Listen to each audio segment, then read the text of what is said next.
મહુવામાં ST વર્કશોપમાં એક દુર્ઘટના ઘટવા પામી છે। એસટી વર્કશોપમાં કામ કરતા કર્મચારીનું જેક છટકી જતાં મૃત્યુ નીપજ્યું હતું। ત્યારે કામગીરી કરતા નરેશભાઈ સોલંકી બસની નીચે કામ કરતી વેળાએ જેક છટકતા નરેશભાઈનું મૃત્યુ નીપજ્યું હતું। સમગ્ર એસટી વર્કશોપમાં શોકનો માહોલ છવાયો હતો। ત્યારે નરેશભાઈનું મૃત્યુ નીપજતા 108 મારફતે પીએમ અર્થે હોસ્પિટલ ખસેડવામાં આવ્યા હતા। પામી હતી।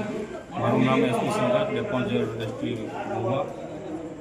આજરોજ અમારા ડેપો વર્કશોપ ખાતે નરેશભાઈ બાલુભાઈ સોલંકી જે આર્ટ મિકેનિક છે, તેઓ વાહન નંબર 6649નું આગળના વ્હીલમાં કામગીરી કરતા હતા, જેમાં જેક લગાવેલો હતો અને જેકની નીચે કંઈક બસની નીચે કંઈક કામ અર્થે જોવા જતા અને જે આકસ્મિકે જેક છટકતા તેઓને માથાના ભાગે ઈજાઓ થઈ હતી।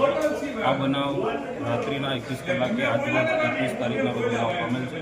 જેઓને પ્રાથમિક આરોગ્ય કેન્દ્ર મહુવા ખાતે દાખલ કરવામાં આવેલ છે।